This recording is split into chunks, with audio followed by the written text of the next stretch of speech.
Hi, everyone. I've got such a great guest here today about a topic that I love to talk about, especially in the container we're going to talk about it in. My guest is Andre Lazarus. Andre, thank you so glad. I'm so glad you came on the show. Thank you for having me. So tell everybody what it is that you do. Oh, wow. How much time do you have? Yeah, Um, well, what you do in relation to this show. How's that? sure. So I consider myself a sex educator, but really what I do is I work with men, women, couples, any form of identity that someone might have to help them through intimacy challenges, curiosities. But most of the work that I do is in the realm of surrogate partner therapy, as well as sacred intimacy, which I get to actually be in a somatic physical space with clients, helping them again through whatever they might be coming to me for. And this can include sexual connection, a space that can get very, very vulnerable and very real. And I've been doing this for now coming on 12 years. And um, yeah, I feel very grateful to be able to do the work that I do. Yeah, it's so needed. And I love the differentiation between it's not all, it doesn't always have a sexual component. Some of it is just vulnerability and touch that doesn't have anything to do Absolutely. with that. I And would a say lot of that, majoritively is actually more in the realm of the vulnerability and touch connection, and the sexual aspect is a very, very small piece. wow. Well, I wanted to bring you on specifically to talk about this in terms of, the neurodivergent space. People are getting, it is the number one topic out there in terms of mental health circles globally, is this late diagnosed autism, ADHD, Hmm. OCD, all of these things that people are finding out later in life and they just had no idea. And the first person that I spoke to about this does these diagnoses. And she said to me, "So how have your relationships been? A dumpster fire?" And I was like, yes. And some of that is, childhood trauma too plays a role in your Mm, ability to be physical with people. And when you're extra, extra, extra, extra, extra sensitive, that can play a role. So how do you absolutely. navigate that area? I'm sure it's the same as with anyone else, but there's a whole other layer to it when you're talking to someone who is literally just finding out this about themselves. Yeah, it's a great question. And the way that I navigate it is similar to how I would navigate working with any individual, which is first asking questions, opening up dialogue, getting to know them on a deeper level. And when we're talking about like neurodivergency, there can just be um, certain specificity that an individual might need to have in order to come into a space where they feel safe, where they feel seen, where they feel like they can be more open and vulnerable. And that might just be like an added element of a temperature change in the room or a certain certain like blanket that helps them to feel like more comfortable in like the textures that are where their skin might be more sensitive. So it really does vary person to person, but I think what I've learned working with individuals who have neurodivergency is that they're human beings and we can have dialogue and we can talk, and it's just being more aware of moving slower rather than the assumption that this person might be operating on the same level as myself in the way of how I see the world, how I move through the world. It's just learning more. I learn so much more from them just as much as they're learning from me. Yeah, there's this interesting thing that I've been thinking about where, you're the same as anybody else. It's just that everything is on volume. Hmm. You're much more aware. The pattern recognition can be extraordinary. And people go through what they call a process of unmasking, which everybody masks. I mean, Hmm. especially during sex. Yes, absolutely. So that piece of everything that you are inside is just amplified when you add the layer of neurodivergence on top of it. So when you're, I'm going to leave this as the same because inherently people who have been through severe trauma, especially sexual trauma, that actually puts them in the category of neurodivergence just because of that trauma. So this goes across the board. When you're Hmm. working with someone and they come to you and I'm sure they fill out information and they talk about their trauma, and what they've been through, what kinds of questions are you asking, or where do you start from in that direction? Because that obviously talk about volume. I mean, Yeah. that's a lot. The first question that I usually ask someone outside of, how they're feeling in the present moment of like whether we're sitting in front of each other because we've already had our previous calls of discovery, or if it's a virtual call and it's our first call, ask them how they're feeling in this moment, just to kind of get an idea to know if it's something they're able to name. So many people have trouble being able to name what they're feeling. It could Right. be I don't know, or oh, um I'm feeling tired. Okay, where are you feeling it? Oh, all over. It could be true that it's all over, but there could be a place that they're feeling it more. So being able to like learn more about them, how they're able to delineate where they're feeling.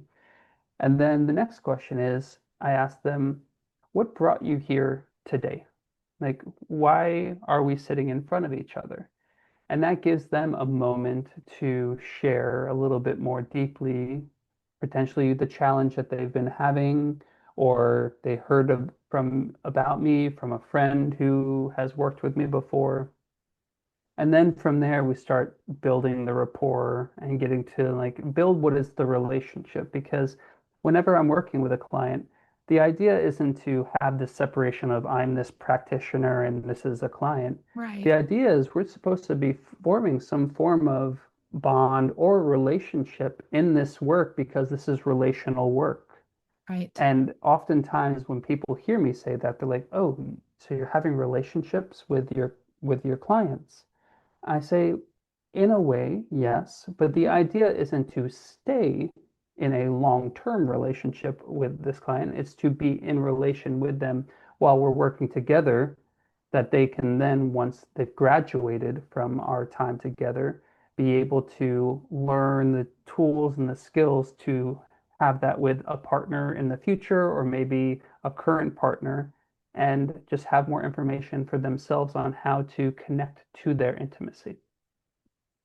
So starting at a certain place with people, it sounds like it starts with the phone calls or Zooms or in-person conversations, and you kind of build from there.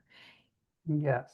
And some of it, like you said, a lot of it doesn't have anything to do necessarily with sexuality or sex itself. It's just that being able to touch and trust and so on. So what I noticed about me when I couldn't speak really, I could speak on a stage about what had happened to me as a kid, but I could not say it in an intimate relationship. So like put me in front of a Mm, crowd of doctors and I will go into rampant detail about everything that happened to me, but here I am sitting in front of another person and I'm like, I don't know where I feel mm, anything. Oh my God.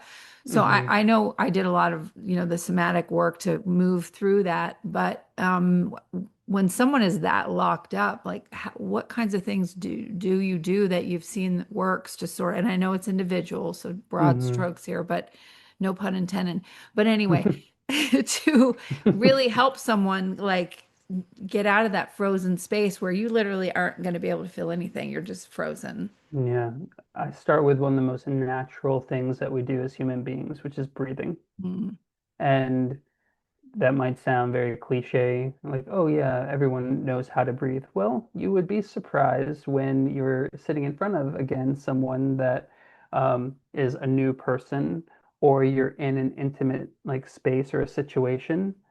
People start to breathe more shallowly or maybe not breathe at all. So what I do with them is take them through very easy, not it doesn't have to be deep and intense breath work and connecting to their breath and reminding them that they have their breath, that they have a body. And we might even come into certain tactile movements. Sometimes I'll have someone like show me that they can like squeeze their fists very gently because if say we have a tendency to disassociate or leave our body, squeezing our fists like this is a great remembering Brings that you we into the have. room. Yeah, Okay. it brings you into the room, brings you into your body. So that's one thing that will I'll start with. And as you say, with every person, it's situation dependent, but start very basic and also very slowly. Sometimes I might not physically touch a client for days. It might be that only after a week were we able to have eye contact and be able to share and embrace.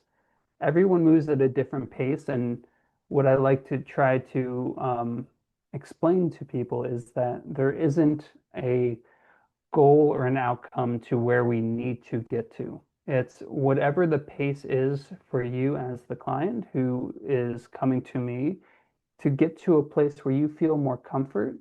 That's as fast as we go. So it's a very baby steps kind of process.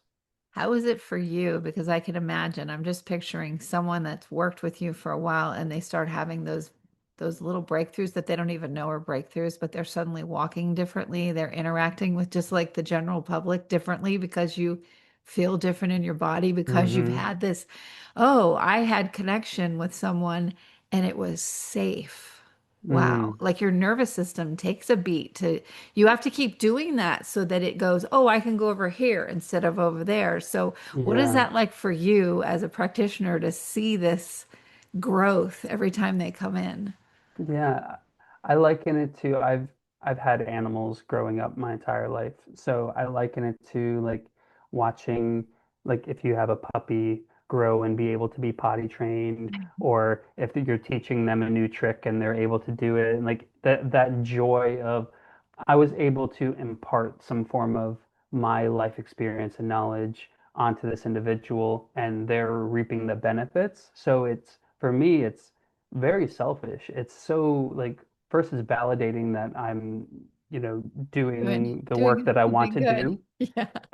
And then also just so happy for the individual that they're finding a new outlook on life. It doesn't have to always be in this bucket of what's good or bad.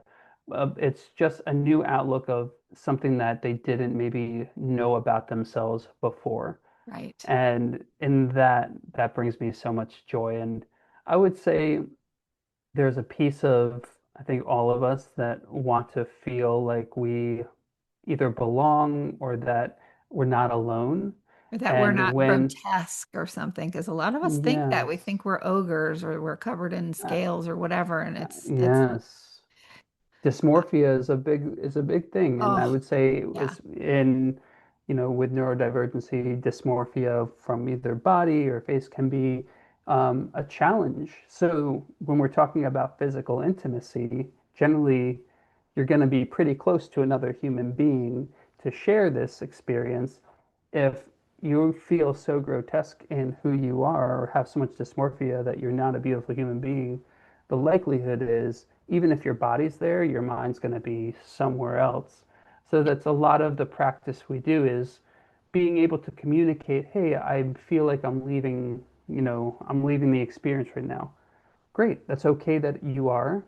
Let's interesting. give yourself a moment to come on back rather than saying, I shouldn't be leaving or judging yourself because the likelihood is, I mean, everyone dissociates in some form or fashion in a physical, intimate experience. But rather than saying, I shouldn't be doing this, it's okay, I've done that. Now let's come back to the body so that I can actually feel what's happening. I did not plan this at all, but that was such a good segue to go right into why do you do this work? You'd think I knew what I was doing, It's almost as if you've been doing this for quite some time. right? Um, why do I do this work? Well, for many reasons. One of the reasons is it's healing for myself. It's healing for myself to be able to um, connect with human beings on varying different levels, from my own past, my own experiences, my own trauma, my own lessons learned, and being able to impart, knowledge. I'm the things that I do and the things that I know, I didn't just like come up with them. Like they're learned from my own life experience and being able to share what my experiences are with people. Um, it's I love to be able to teach. I love to be able to mentor. So there's that piece that is like, the selfish aspect of it all. Right. Part that Um, makes you feel good about yourself. yeah, Yes, exactly. absolutely. Um, and also it was being reflected to me from intimate experiences I was having with people that it wasn't just pleasurable for them. It was actually quite therapeutic in the experiences we were having, and that there were parts of themselves that felt safe, felt like they were able to again have a new outlook on what intimacy could be. And after a few people told me this and that I should try doing this for a living, I had to get past my own judgment and shame around like having people pay me to come into vulnerable, intimate spaces. Right. So it wasn't like an overnight thing. But after some time, and I was able to really do my own inner work and realize that there's something here that makes sense for me, that's being reflected to me from others. I leaned in and I've been doing it ever since. All right, let's take it a nugget further. So, is there anything in you that, you know, you witnessed or you experienced that really hit you and made you go, this is something that people are absolutely missing out in life if they don't get to that space of being able to be even intimate with themselves, Mm, let alone with another person? Is there anything that, like I said, you witnessed or experienced yourself that made you just go, this is the direction I need to go in because there's so many people that need help here. yeah, so many different examples that I could provide. And I think the overarching one is anytime I'm able to witness some big emotional release.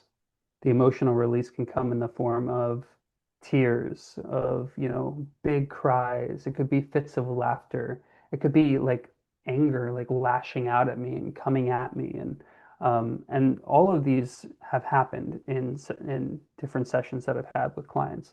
But Okay. when I notice that happening, for me, those are the moments of, again, the validation I was talking about. Like, this is why this work is important You because feel it like in your, yeah, yeah. absolutely. And then getting to witness someone go from sometimes looking as if they just saw a ghost or like eyes sunken in, very frail, very like, protective of their entire body to chest open, smiling, walking and talking with confidence. Um, that is also just a huge indicator that this work is so vitally important. It's that thing that I've been talking about a lot and noticing in myself. There's a lot of when you live your life very heavily masked, whether you're neurodivergent or not, you're spending so much time routing all your energy towards compressing yourself, right? So then Hmm. whether it's midlife crisis or menopause or a late diagnosis of something, a lot of people choose to go through this process of why am I doing this? I'm gonna be, Hmm. and that information gives them space inside. So to me, when you're talking about this, it makes me feel like what you help people do is you create space like inside of them so they have more parts of themselves to access. Yeah. That's what it feels like to me. Like, oh, okay, I can do this. It kind of like when I would take like a therapy dog to a psych hospital and I would go in and it was never about me. I was just holding the leash, but like someone would be under a sheet rocking and they haven't spoken for 7 days to another human and my dog could just go under there and lift the sheet and then they were like ecstatic, right? For even three Hmm. seconds, they were Right. ecstatic. And what the therapist and the psychiatrist and so on there would say, their session, we always watch where your dog goes to because that's the person we're going to pull into session right after. And Hmm. they go, they had so much more room inside to experience themselves in a positive way because they just smiled. They just Yeah. let go of something heavy. That's what it feels like what you're doing for people or with people. Yeah, I would say like I very much resonate with what you shared, and taking it a step further is like I am co-creating this with someone. Like there's not anything that I'm specifically doing that's that special. What I am there to help provide is, as you say, is a space for this person to be more open, to feel safer, to open up to vulnerability, Yeah, but really they're the one doing the work. Like I could come up with all these different exercises and scenarios, and they might have worked, 1,000 times before with other people, but right. this other person might not be responding. It's really up to them on how much they're desiring to shift their current, their current position. So I'm so grateful for every single person that I've worked with, and any person out there who is going in inquiry and doing the work and asking themselves, am I feeling content with where I'm at in life? And if the answer is no, and deciding to do something about that. That's what you do. I just felt it, that thing in my Mm, whole chest. When I asked you that question, I was a little uncomfortable because I didn't know how to get it out of my mouth. And then I finally landed it, not well, but I did. And you started talking, and I went, oh, okay. I instantly felt like your energy mm, and it goes right here, like warm right here. And that is what imbues the safety feeling. And that is a mm. huge thing to be able to do that. I know it's not magic. I'm not going to the land of woo. I'm just saying, if scientifically, that's also been studied, our energy fields and, heart math, all of those things, you have that thing. Not everybody needs to have that. Other people have the mental thing. I mean, I've got someone who got his PhD in systems and engineering at the age of 17. And definitely when you're around him, you're like, I feel smarter for 20 minutes. And you do this thing where you just immediately create like safety, like your whole being, and you have to have that to do the work that you're doing. I mean, my God, because that is like the most sacred for so many people is anything related to intimacy, especially when sex is involved with yourself or with anyone else. That Mm, gets so violated and mm, so hammered out in our society about yeah. what that is and what you should do and da da da da. Having someone be able to be a container of safeness is like chef's kiss. I, so as you were sharing that, like I felt like a kind of a well of like emotion behind my eyes, almost like, tears, just because that was such a beautiful honoring to myself. And I had a moment where I was like, quick, get this away from you, like, change the subject, but I just wanted to stay in the appreciation. So thank you. Thank you You're for that. welcome. And see, I did to you what you do to your clients. Not Mm. as well, but Yeah, no, but you also have a gift. I There you listened to go. what you said and I Yeah. went, oh, that's how he does it. I'm going to try that. Okay, this is a funny thing. I wanted you to tell me what you think of this. I once was at this commune where they didn't say they were a commune, but that's exactly what they were. And they were all into NLP and all this, all this mind control stuff. And I would sit there Mm, and go, what on earth? Do these people not see how they're being bamboozled? It was mm, insane. And then this mm, guy that was the massage therapist gave me a massage. And he started doing this meditation just before the massage. And I literally felt like my limbs were like he was Shrek and he was just picking up my oh, limbs and they were like toothpicks. And it was really disorienting. It was interesting. disorienting for me. I'm so sensitive. I felt like I'd been not violated, that's too strong a word, but I felt like Hmm. somebody pushed their way in unnaturally and without my consent. And Mm, so my body was just sort of like letting me know. I don't think he did anything special. It was my mind saying, hey, your body is disconnected right now. That's why your limbs feel like toothpicks. Am I yeah. crazy thinking that?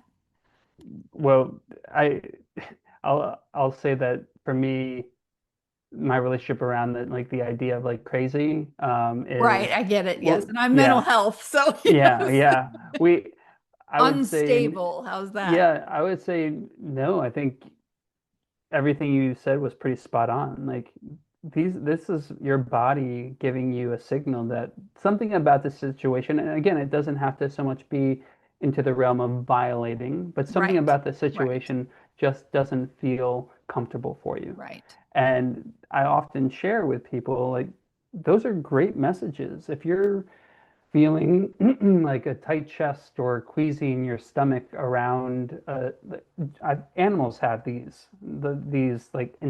intuitive Why a moments. possum plays dead. Exactly, Yeah. Yeah. Yeah. exactly. So um, our bodies are going to be one of the greatest like teachers for us. So if I'm talking to a man who might have trouble like staying erect or have trouble connecting to like their physical intimacy when they're sharing it with even a partner that they've known for decades, I tell them, this isn't so much meaning that there's something wrong with you, that this is your body telling you that there's something about this experience that maybe needs a reevaluation or maybe a shift in something. That it doesn't mean that you're broken. Or if I'm talking to a female-bodied individual who might be struggling with vaginismus, a tighter like vaginal canal, this isn't your body saying there's something wrong with you or you're broken. There's a potential that something might have happened to you recently or from your past that has protecting you. So this is almost your body loving you to say, Oh, hey, I'm here to keep you safe because whatever happened before, um, that didn't feel good for you. So I'm going to keep this kind of closed down until you feel ready for whatever that next, ah, stage might be.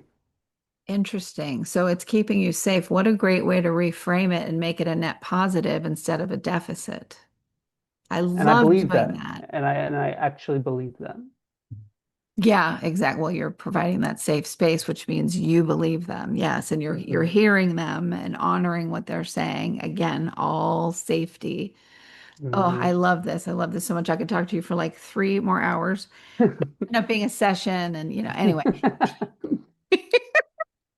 Okay, last question for you then is when you meet people, obviously you're tracking what their body movements are, and you can probably get a read immediately. Okay, this probably there might have some things to look at over here, and here's some things over there.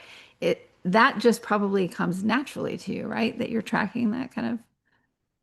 It's a combination. I would say there is the practice that I've gained over my lifetime of building an understanding of my intuition and Mhm. not just like pushing it aside and being like, hey, this is a real thing to listen to for myself, my intuition. But also what I like am intuitive about, I actually don't know. So I have to have conversation and communicate with this individual. I need to know kind of what they're feeling because I might have an idea, but I'm not in their head. And I Right, teach this often with people when they are talking about, especially long-term partnerships. Oh, my wife or my husband or my girlfriend or boyfriend, they said they get frustrated. They said I should just know what I what they need in the way of turn on, the way of pleasure. right. I don't subscribe to that. Some people might think differently, but That's from my called a perspective, movie. That's not real life. yeah, thank you. That is a fairy tale. So being able to have the initial intuition, yes, but then checking in and saying, I'm wondering or I'm feeling this is happening. I'm wondering if that's the case. And sometimes it's spot on, sometimes I miss the mark. Um, but I'll never assume that I know. Right. One thing I know for a fact is I know this much and I Yeah. need to be taught or I need someone to help me understand them. You probably are somatic yourself. Do you feel things first and then process it outward? Absolutely.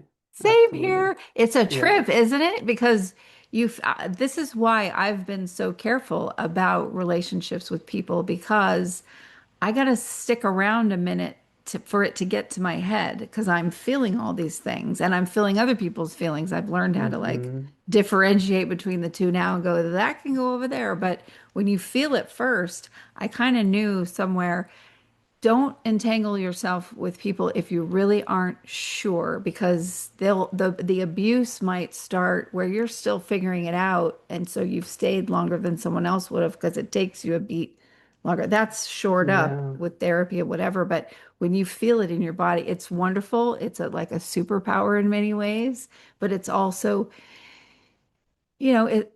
yeah, for it to just go in, Hmm. that's a lot. That's why you do what you do.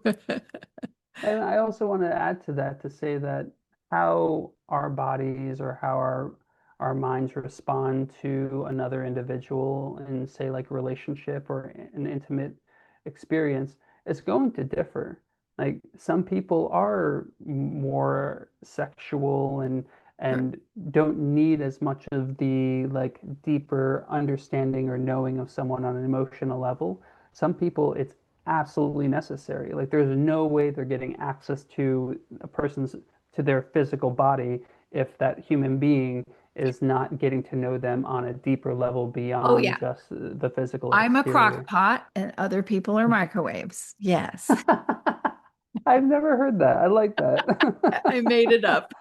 That's good. I like that. It's But it's true true. though. We're all so unique and that's so beautiful. And I would say and coming back to the topic of neurodivergency, that when there are those differences, Hmm. especially with neurodivergent individuals, that can be really frustrating.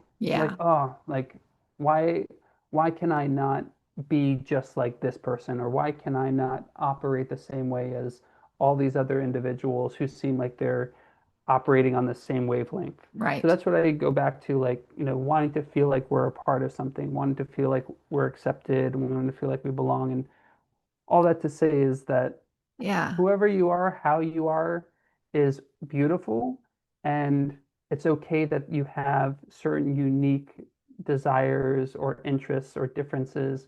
And someone might be the perfect fit for you, or multiple people might be the perfect fit for you. right.